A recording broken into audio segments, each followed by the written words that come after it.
So, hello everyone. Welcome back to the Fuel Arts Online webinar series. We've been busy last week with the two events, so we postponed our weekly webinar to this Thursday. There were two significant events held in New York. One was, I'm pretty sure you know, the demo day of Fuel Arts short pre-acceleration course, which you've without any doubts attended and had fun. And the second main event of the past week was the NFT New York conference. Brought together more than 15,000 visitors and 1,500 speakers. And that was the event which should have given some solutions on the problems, let's say in the bear market, so-called crypto winter. Everyone is afraid of. So Fuel Arts spent 4 days at the conference, and next week we'll publish an analytical article on Medium on our Medium account with all the let's say summary of this extensive conference. Let's say if to classify the main issues that concern the Art+Tech and NFT community now, which were raised on the NFT New York conference. So they were dedicated to four following topics. Uh, First of all, attracting a new audience to the digital world, like art collectors, gamers, fashion fans, etc.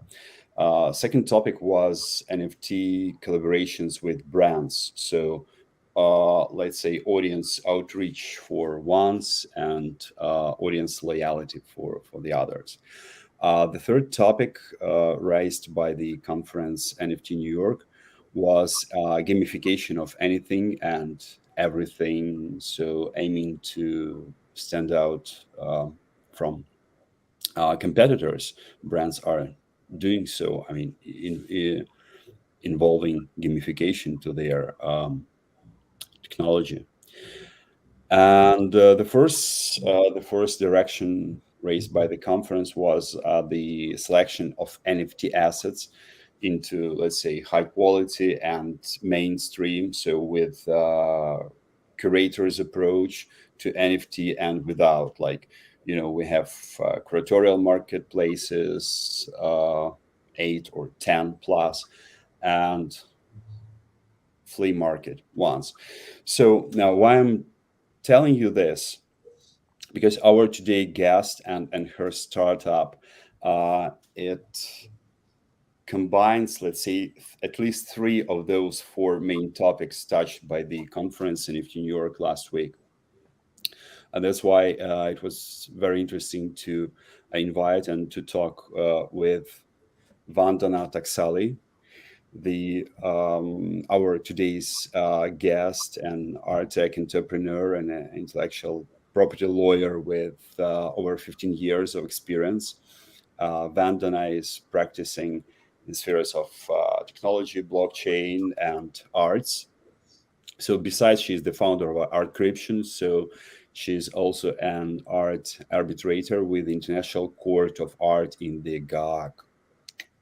So also, Vandana serves on the Standard Council of Canada Blockchain Committee and the Art Identity Standard NFT Working Group, which is in fact a consortium of art industry leaders developing a universal and ID standard.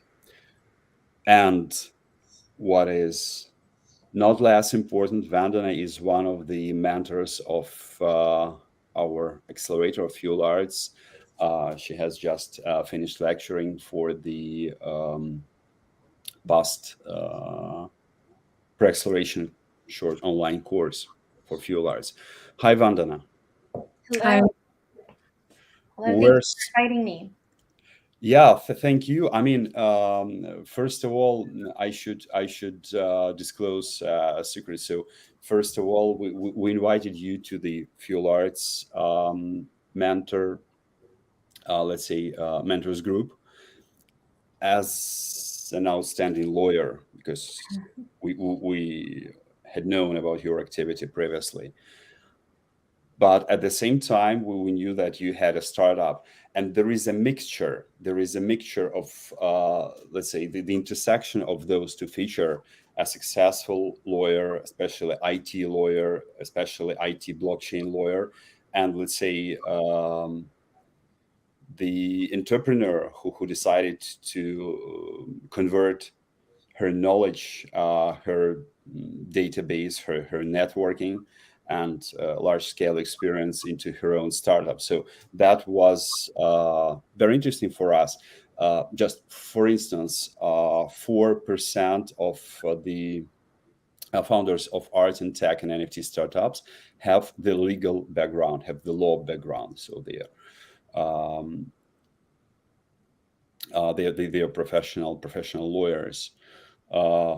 That's interesting, but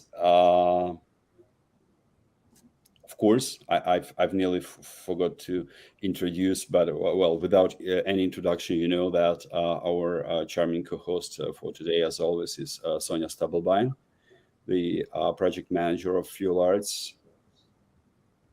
Hi, Sonia. For introduction, and I'm happy you didn't forget. Happy to be here and happy to have Vandana as a guest. Cool. So let's start showcasing your activity and your startup. Let me be the first with my question. So yes, Artcryption, you launched that startup back in 2019. But before, you've been making a career in copyright law, and then slightly moved to digital copyright. So why have you decided to focus on this area of law, first of all, copyright, and then from, let's say, physical copyright to digital copyright? Thank you for asking that question. So I went to law school because I was very much interested in social justice and helping those that were disadvantaged and helping the underdog. And so when I got out of law school, I got into the Human Rights Commission, which is, a dream job for me and what I wanted to be doing. And then after I finished my articles at the Human Rights Commission, we had to get a more formal job as a lawyer. And at the time, my brother is an artist, and he had gotten a job with a board game called Headbands, and basically did all the drawings. You put it on your forehead and you kind of guess. But he came to me and he's like, they didn't pay me anything. They're not giving me my royalties. Like, I don't know what the contract reads, or how does this work? You're a lawyer, help me. But I was doing litigation and human rights and helping, in that realm. I knew nothing about, how to help, an artist, or, just barely graduating, knowing anything about copyright. And so I thought, wow, I should be helping people like my brother, that understand contracts and copyright. There's a real need. And, and I felt sort of, a little bit vulnerable. In law school, they don't really teach you the skills you really need to be a lawyer at the time. You're just sort of learning, bigger picture things and, learning case law and things like that, but not the practicalities of a contract, or how does royalty agreements work, and how does it work for an artist, and what is copyright. So I made that decision at that point. Wow, I want to help people like my brother. So that's basically how I got into it. Was just really seeing that I love helping the underdog, and that's sort of how it came. And so after that, I got a job at a film company, production company, because it was copyright related. And so since then, I've been in the space. Great. Yeah. So you had a personal attitude towards it. Exactly. Like there was a personal connection. So, I feel like anything I do, I have to be like, have a desire, a deep desire or motivation, and not just do it because, oh, it sounds cool going into entertainment or copyright or art. For me, it was really, I feel like my life's purpose is really to help people. And at the Human Rights Commission, I loved that job. I loved helping people that couldn't help themselves, and people from disadvantaged communities. And quite frankly, my whole career, I've felt that artists are a disadvantaged community, that don't always get the fair shake that I saw that other players would, like record companies or bigger entities, get that respect. So. Yeah. That sounds great, and that sounds very personal. I love that. Yeah. I was curious, what was your path from like being a lawyer in like copyright law to actually launching your own Art+Tech startup? Yeah, no, I've always been on the entrepreneurial side, and a lot of it is, as a lawyer, I was also an art agent, working very much with doing a lot of law, but already launching products and businesses, fashion lines with artist branded, with my brother, with, like the major men's retailer here in Canada, or doing events at the Art Gallery of Ontario and getting a full page in the newspaper. So I was already used to doing a lot of entrepreneurial endeavors and doing art related endeavors. And I'm just really into tech, and started getting into all sorts of like software and learning about apps and learning the newest thing, and cryptocurrency was around. And so I started exploring that. It was very intimidating at the time. It was mainly in 2017, I'd say, that I got really into it, and, lost money. And I've had lots of those scenarios happen to me. But, I just started taking some courses and certifications in blockchain and really making the connection, like, when you're solving somebody's problem or you want to help them, it doesn't have to be through just being my one skill set of being a lawyer. I can help them with technology or with other tools, and, let me gather whatever I can to help. It doesn't have to be one thing. So, I just became fascinated by the technology, and I just really believed it myself. I didn't have a lot of support because I didn't really know a lot of other people that had the same interest as me, or anyone to really bounce ideas off of. It was just my own research and my own courses, and then from there I started, meeting people, which is great. So, yeah. Thank you, Vandana. Looking at the website of Artcryption, we can find there that Artcryption, let me quote, is a platform for creators to share, protect, and sell their artworks, Yes. showcasing the best in creativity. So creators can share, protect, and sell. Yes. I've got two questions. Let's say two questions in one. First of all, let's say from you as a founder of Artcryption, we would like to know more about the mission. So, because sometimes what is written on the website differs from what is, let's say, in mind of the founder.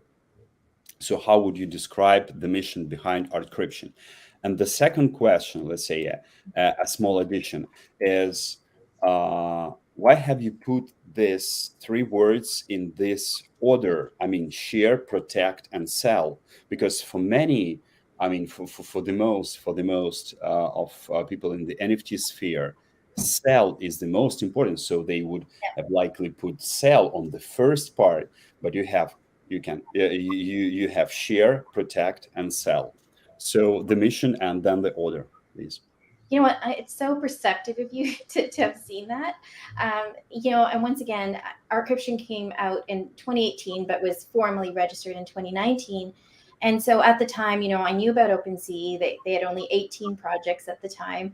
And it was very much a marketplace, and it wasn't artists, it was more crypto projects. So I got into the space without being influenced by what's already out there, and how to do a marketplace. So I never saw myself as a marketplace.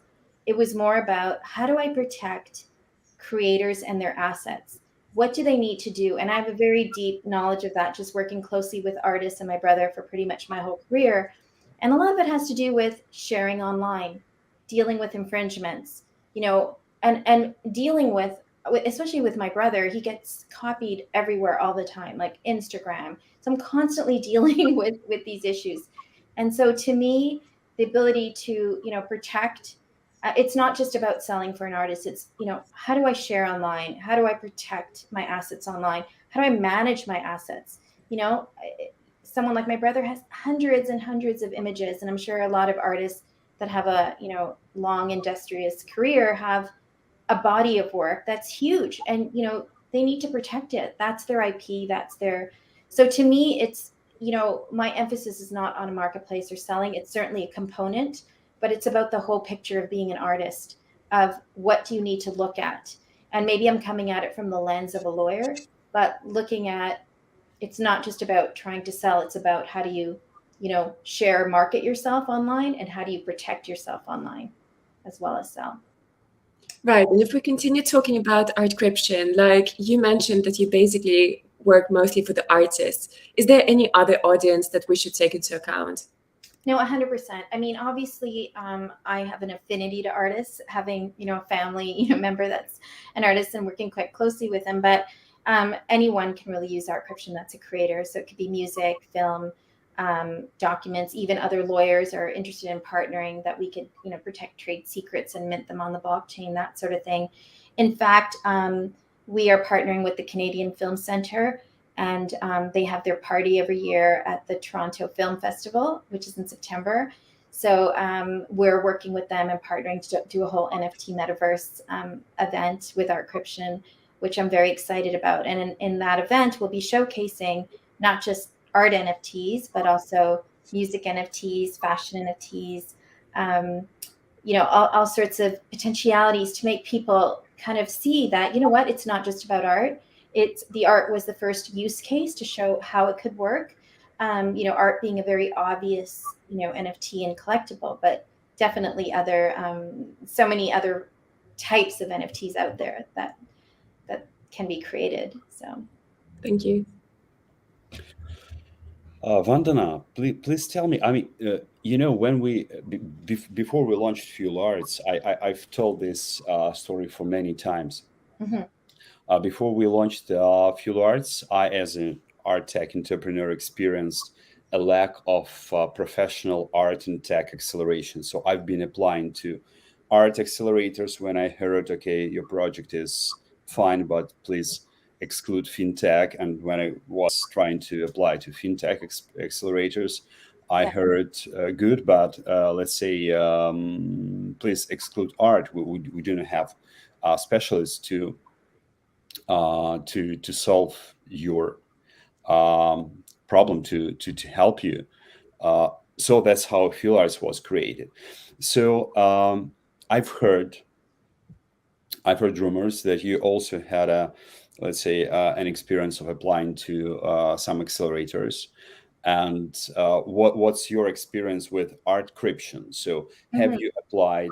What was the reaction? Have you passed? What was the most, let's say, helpful from that programs? And what were those accelerators? Yeah, I mean, I walked going into my first accelerator already having been a mentor at various accelerators. So I already had, and also just being a lawyer, I work with a lot of startups already. So my very first accelerator was Founder Institute, which is really funny because when they first launched in Toronto, their first day, I kind of showed up that day as a mentor. But I would have to say every accelerator that I went to brought in a very unique, valuable nugget that helped me along the way. No accelerator had everything. I think I was fine with not having that art, you know, support, because I already had it myself. I was already very connected in the art space, so I didn't really need that. I already had my own network and contacts and could make that happen myself. But it was other pieces that, you know, that I did need help with. And so that's where I really got them. So the first one I went to was the Founder Institute, which I highly recommend, even, you know, in companionship with Fuel Arts, because they kind of give the lay of the land of just the basics of what you need to know, like so it's not industry specific. And that's why, you know, something like Fuel Arts is needed, but they provide that underpinning of just, you know, how do I even do a cap table? How do I do my go-to-market strategy? Like just on a basic level, what are investors looking for? So having that basic knowledge gives you the confidence to now go forward and go, okay, now I know everything that's needed. I mean, it's just such a valuable program. I really loved it. The next one that I went to was with the World Trade Center with the Toronto Board of Trade. And once again, just an amazing accelerator. It had like a different focus, which was more on export. So meaning, how do we get your company outside of Canada and connected to other partnerships, other clients, other whatever the case may be.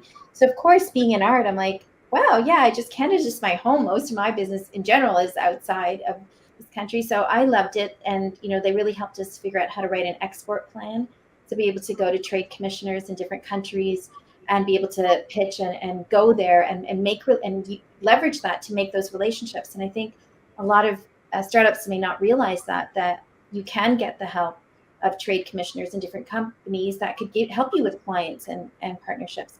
I mean, I could go on and on with other things, but I'm just trying to just give you the little nuggets of each accelerator.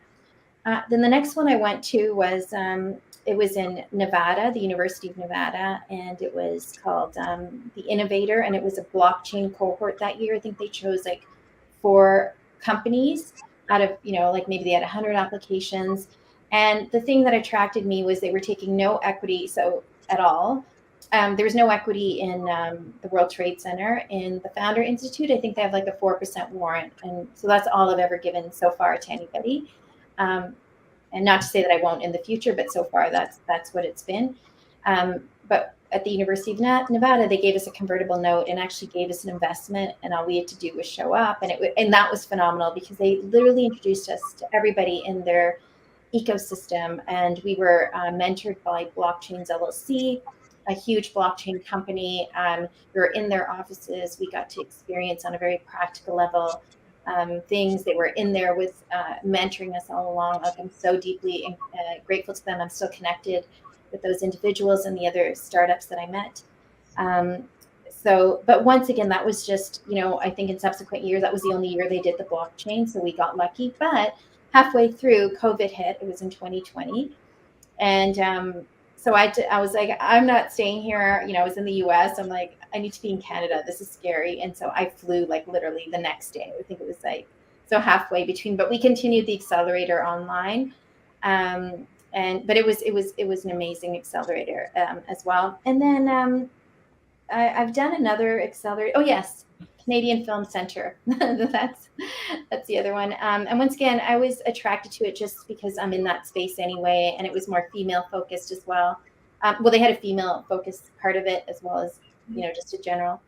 So yeah, it's sort of my industry, and it was local too. So it's just been amazing, and it's coincidental that I'm also now partnering with Canadian Film Center on this event. It has nothing to do with the fact that I'm in the accelerator. It's just a coincidence. But yeah, so each has its own different nugget. I don't know if it was the right path. It just seemed to happen. And yeah, I don't think I would think it would be very difficult for a startup not to have some kind of accelerator support. I wish Fuel Arts was around early on for me, because it would have been amazing for me as well. But it's great. It's part of that. Yeah. Thank you. I mean, I encountered 4 accelerators you took part in, three to 4. Probably one of them you've mentioned twice, and also you've already been mentoring as a speaker, as a mentor at 2 accelerators. So let's say from 4 to 5 accelerators, the internal scheme, the internal structure. That's really amazing. That's how an entrepreneur should work, and not only take an accelerator, but let's say make all the efforts to become the mentor. That what happens with some of the graduates of Fuel Arts in particular. So yeah, that's a great lesson to all the Art+Tech entrepreneurs. Vandana, thank you for that. Sonia, your turn. Absolutely. It was great to hear that you've been through so many programs and accelerators, as Dennis was saying. I feel it's just like a very good proof for everyone who's listening to us how important it is. And it's obviously not black and white, but it definitely does help a lot. And I'm happy that you shared your experience. we talked now about what you've been through like in the past, and I would actually love to know your perspective. Like, where would you like to see your company in the future, like 5 years or something? Oh wow, yeah, that's such a good question. You know, I mean, when I started a few years ago, I never thought I'd be where I am right now with, you know, things I dreamed up or relationships or people that I would want to work with, you know, happening. And so, you know, I just can't even imagine how 5 years would be even more greater than what it is right now. But, you know, right now we're focusing more on me, you know, working in the traditional art world. I'm focusing more on, you know, traditional artists and artists that have had a long history and career, and looking at, you know, protecting them. So really growing that part of it. We also work a lot with brands and brand collaborations and providing them NFT metaverse strategy. So I really see, you know, Artcryption being that sort of root ground for more the traditional world, rather than, you know, a free for all type of thing, a little bit more curated, and you know, just you know, seeing more, you know, the traditional art world having a place that they can trust as a platform to feel like they're not going to get scammed, or they're going to have a more protected space. Now, I don't want to say that 100%, because I think it's very easy to get scammed in this space. I can speak from experience, but you know, at least, you know, having that be one of the more primary things that we would be focusing on for sure. Sounds great. Mm-hmm. Thank you, Vandana. Let me just ask you about the Canadian art and tech scene, because you know, from our investigation, which has resulted into Art+Tech and NFT startups report, we found out that Canada now has, let's say, 2024 active Art+Tech or NFT startups, and the cumulative value of all the investments made into those startups was a bit more than $25 million. So 24 startups received 25 plus $1 million. But the most of those startups are, let's say, bouncing between art and gamify. So Canada is traditionally, like EA Sports is known for gaming companies, for companies who produce electronic games. So was it hard to obtain, let's say, investment or to rise a startup, especially an art tech startup in Canada? Because from what I've heard, let's say most of the accelerators you attended were US based. Oh yes, sorry. And you know what? I forgot to mention the most recent accelerator that I just got out of was the City of Mississauga Scale Up program, because they invited me as one of 6 companies at Collision last week, a tech conference, and they were phenomenal with making major introductions of people around the world, which was phenomenal.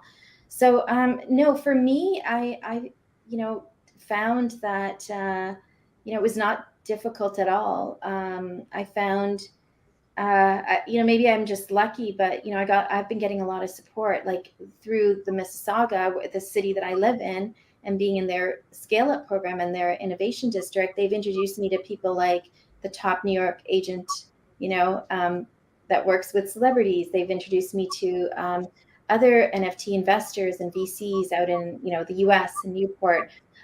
So, you know, I think Canada, even though, you know, we may seem like a, you know, cousin of the US, my experience with the, you know, the accelerators here is that they do have been thinking internationally and not just locally. And let's not forget that Ethereum is actually, you know, founded by Vitalik Buterin, who's Canadian, and CryptoKitties, one of the first earliest NFT projects, is Canadian. Similarly with CryptoPunks, and Dapper Labs, which is one of, you know, the most well-known companies with NBA Top Shots and, you know, CryptoKitties and so many amazing projects, is also based out of Vancouver, Canada. So we've a huge ecosystem of, you know, blockchain and, you know, NFT people in Canada, and everyone does not think locally. Obviously, it's very much of a wider space. So it might just be my unique experience and maybe the fact that I'm in, blockchain. But yeah, it's definitely been like that. And I think all along too, I've been speaking at a lot of conferences and going to the US a lot or going, around wherever. So I feel, I haven't felt that I'm not getting any international support or anything like that. So. That sounds great. I felt so bad right now that I didn't know that all these projects are actually Canadian. I felt so terrible about it because nobody actually highlights that. Yeah, no, they don't. Yeah, that's what I noticed. I'm like, it's so interesting. But yeah, there's so many exciting things happening in Canada. You guys should come down. check it out. Yeah. It's like with Ukrainian programmers and CTOs, chief technical officers. They are almost everywhere in, let's say, each second or third successful blockchain project.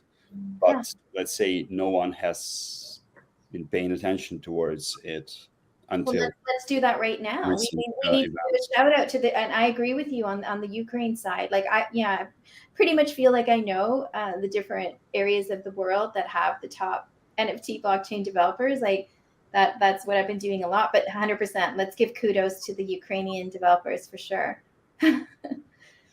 Yeah, well, maybe we need to do a Canada-Ukraine kind of collaboration. I know Canada is very welcoming to what's happening in Ukraine and wanting to support immigration here. But maybe we should, it would be great to do something Canadian-Ukraine. Yeah, let's work on that. I know whom to connect you with. Okay, amazing. I mean, besides the Minister of Digitalization. Okay, Sonia, your turn. I think it's my turn, absolutely. I think in the last couple of webinars, we're always touching NFT separately. And I was actually wondering, what's your take on NFT in general? And how do you think it's beneficial for the arts? Yeah, I mean, I think my perspective, once again, is coming as a lawyer and, looking at the legal benefits of the NFT. And, so I start from there, and that's why I get so excited and so passionate about it. It's so funny. I was asked to give a quote this week for Taschen, a publisher. They're coming out with a book on NFTs for artists, and they asked me for a quote. So my quote was, and it had to be 40 characters, is NFTs are digital certificates of empowerment, really. And so, that would be the short of it.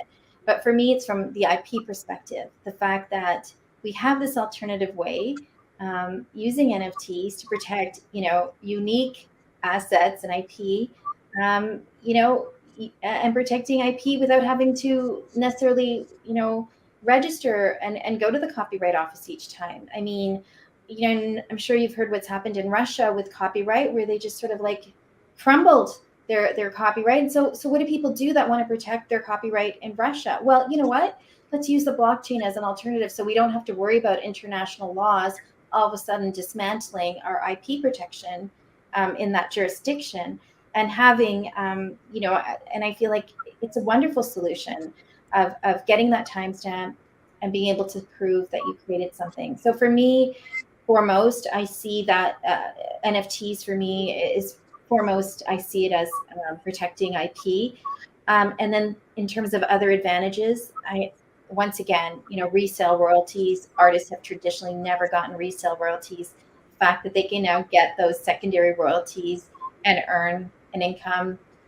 Once again, in violation of, but rather, despite the fact that there aren't laws to allow that, like in Canada and the US, we don't have resale royalty in law. In the UK, they do. So, but it doesn't matter because on the blockchain, it's now sort of a lot of smart contracts and platforms, sort of facilitate that. So, that's a huge benefit. Obviously, we all know about fractional ownership, the fact that, you can use NFTs to really protect and purchase a share of an art piece that you wouldn't otherwise be able to afford as a whole. The fact that you can do peer-to-peer transactions very quickly. There's dangerous parts of that. Because once you, send your money, it goes very quickly. It's not like, when you do an Interact transfer here in Canada, you can, if they haven't accepted, you can still kind of cancel it, you know. But with the, you know, crypto, it goes very fast. But the advantage is you can, you know, kind of, you know, very quickly, you know, deal with that. I also like the fact that you can track the asset, you can track the history. You know, my brother, you know, once he sells a painting or any artist, you don't know all the collectors it's been through. He's got one collector that actually knew the history of his artwork, and it, you know, it had 12 previous owners. It's a movie producer in LA. Before that, it was Johnny Depp. Before that, it was, you know, a tattoo owner of a salon. Before that, it was, and I'm like, wow, no, normally you would never know that. Now, not to say we'd know that on the blockchain, like we wouldn't know their identities necessarily, but you'd be able to see the transaction history and, you know, have that transparency, which I find so amazing. I think in the future, we may even see like, you know, a central registry, you know, of being able to like find people, like doing, you know, when you want to use an image at an exhibition, and doing a search to find, you know, maybe as a way of contacting the person, even if it's, you don't know their identity, but at least being able to contact to say, I'd like to exhibit the work, or whatever the case may be. I know that Etherscan now has an ability to chat with, you know, users, which I'm like, wow, that's cool. So I think we're going to see like more sophisticated things. I mean, I could go on. It's just so, you know, exciting to me. But that central registry could also help with orphan works, which is a real big problem in the art world, which means that you don't know who the owner of that artwork is, and how do you find them to get permission. But having that registry somehow, you know, could really, really help. Anyways, those are just some of the things, but, you know, there's so many, like helping with, you know, anti-counterfeiting and anti-infringement and copyright protection and so forth. Thank you. Thank you, Vandana. You know, that was, I mean, while listening to you, I realized that that was the answer more of an art entrepreneur than the lawyer's answer, because you were optimistic. You were optimistic, and the main task of a lawyer, I'm joking, of course, but my stepfather is a lawyer, so I know the main task of a lawyer is to frighten as much as possible.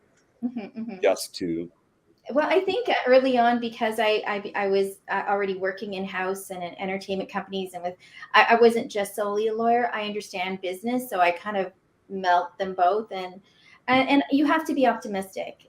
I really feel like that is the secret to success. Like, you have a positive energy mindset, you're going to track those opportunities without much effort. You know, people think, oh, I have to do X, Y, Z. Sometimes it's just being you and being present and wanting to help people and have that intention. I mean, yeah, you just showed a brilliant example how to remain a professional, though to stay optimistic. So you just combine that two things, and I believe that in some cases there were accelerators who taught you how to do that. Well, that's one thing that you learn, is to be an entrepreneur. You're going to have lots of setbacks, but you just have to be like, okay, like, I mean, I just had a huge setback this week that I was telling Sonia about, where I got hacked and my NFTs were stolen and my ETH was stolen. But, you know, you just got to look at it from a different perspective, and you just got to move on as an entrepreneur and not let, you know, are you going to worry about, you know, trying to pursue, you know, the dark web for, you know, this amount, or do you want to have a bigger picture that can get you farther in life and focus on the light? So yeah, thank you again. So I haven't asked my question. That was just the preamble. So yeah, actually, as soon as we start mentioning your professional background as a lawyer, and you start responding as a lawyer more as an art entrepreneur, I should say that based on the recent Fuel Arts pre-acceleration course,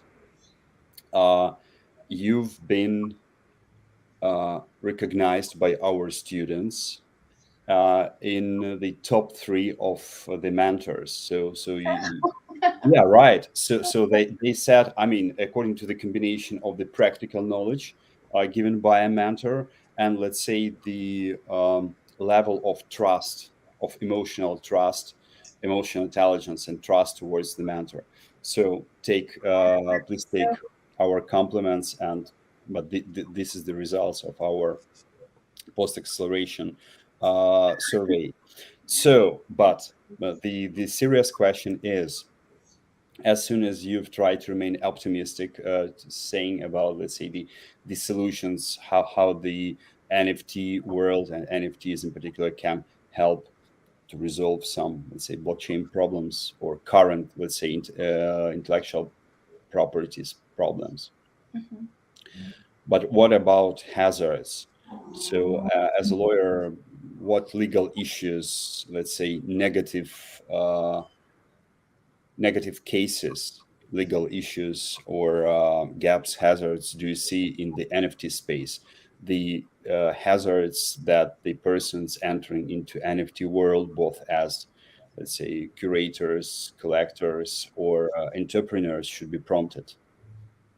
Yeah, no, I mean there is, and that's unfortunate, but I'm also optimistic that that will slowly, get through them. But they're in two buckets really. It's IP infringement is one, with dealing with a lot of like copyright infringement and trademark infringement, and we talked about this in the webinar that I did, but just the fake projects out there, people copying other projects, stealing other people's art, creating derivatives of it, and not necessarily having those permissions. So there's all of that kind of people stealing other people's NFTs as their own, and trying to sell them, that sort of thing.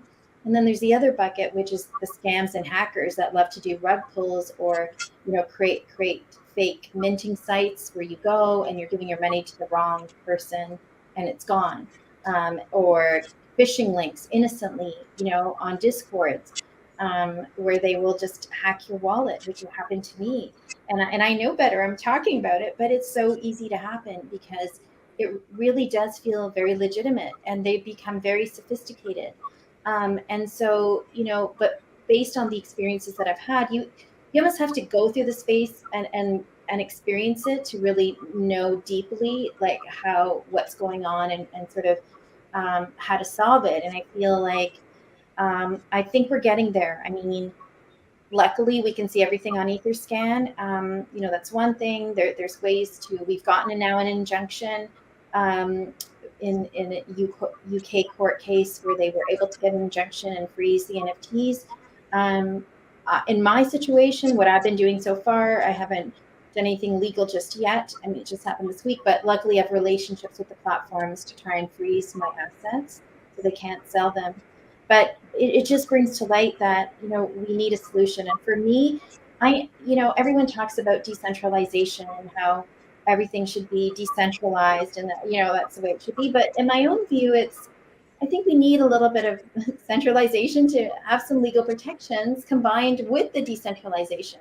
There has to be a balance, because otherwise it's true what people say about it being a Wild West. And I can understand why banks are very hesitant, because it is very easy to get scammed. And so to me, KYC is so important to prevent anti-money laundering, to prevent, counterfeiting, to have some transparency of who's buying and selling. And I think really that's the important thing. And because otherwise, we're going to see it's not going to make the place safe for more people to enter. And we're going to, it's going to be the same sector of people that are kind of into crypto that'll be in it. But we want to get, the average person or, traditional art world onboarded. And I think the only way we're going to do that is creating more safe place. That sounds great. Actually, my next question was about the future of NFT space, but I feel like what you've been just like covering now, being it like more safe and more like secure, especially for new people who are coming, probably that's what we're hoping for, right? 100%. I think the only path forward, if we want, and we talk about community, but I don't really feel like there's real community, because there's a lot of people that are out there to do rug pulls and scams and do the dark web, and even those that are not, like, we really need to come together. I feel like platforms need to come together and work together to have like a site where we can report and pursue these things and make it a safer place. And that's going to be one of my missions is really talking about this, because if we don't, we're going to be the space is not going to move forward that fast. I mean, I've been in it since 2017, so like 4 or 5 years already, and it's still got that stigma. I mean, definitely, yes, people are still more interested in, but that stigma has not disappeared at all. The banks have not, budged. So I think if the people that believe in the technology, want to move it forward, we need to work together more as a community and find solutions and put safety and security first in the space. Thank you. Vandana, we have a traditional question to all the Art+Tech entrepreneurs. So, based on your experience, what would be your 3 tips for inspiring the other Art+Tech and NFT founders?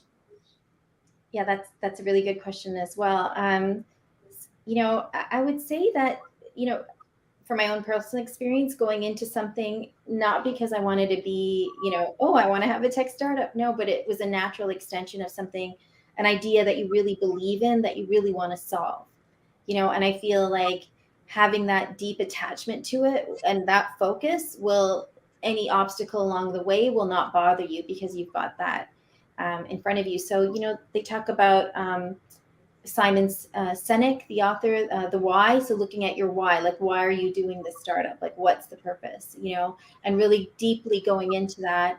And it's almost like I think a spiritual process. Like, what's your life mission? Is this your life mission that you feel very strongly about? Because being a startup is hard. And so if you have that, then you're not going to care about things getting in your way. So that's number one. Number two, I would say is, really having values, like, having your values and reflecting that in your startup, because people can pick up on that. And, if you always have value of being honest, on time, integrity, or, really solving a problem, I think making that part of the culture and really, of your startup and permeating that, it's going to attract, all sorts of opportunities, people, clients, customers, as well. Third, I would say always learn, like, even with myself, always educate yourself. So although I'm a mentor at startups, I didn't have the ego to be like, oh, I'm a mentor, why should I be going? And meanwhile, I go into 5 accelerators myself because I realized how valuable they are and that I have a lot to learn, and I still have a lot to learn. There's a lot that I don't know, and people much smarter than me. And so, I think always learning and always educating yourself and surrounding yourself by an accelerator like Fuel Arts and getting that support is good. I do have a fourth tip is networking and making sure, you may think everyone, can really help you on your journey. So I think, really making those connections, going out there is so important. So, yeah. That sounds very motivational. I mean, I'm not an interpreter at all, but I got even very motivated by these tips. Thanks, Sonia. I think we have a comment from the audience. Let me just check one here. Yes, excellent discussion, very helpful panel. Thank you, John. Thank you. Thank you. So you have the last chance, the last minutes to receive a both professional and still free reply from Vandana. When our panel finishes, you'll have to pay for your replies. Vanda, maybe while we're still here, I want to ask you a question, basically about being a lawyer in this space, because as I assume, maybe it's just like my personal perspective, there are not so many specialists actually working at this like intersection of all these spheres, right? It's true. It's interesting to me. I think it's I think we're starting to see it a little bit more, where we're seeing, some lawyers get into tech. And I don't know why that is. But that's a very good point. I think I don't know if it's because lawyers are already so overburdened and have so many files and are so busy, It's a profession that also requires, a lot of, constant research, constant being up to date with the case law, that sort of thing. That in a way they probably feel like they're already entrepreneurs in their own right.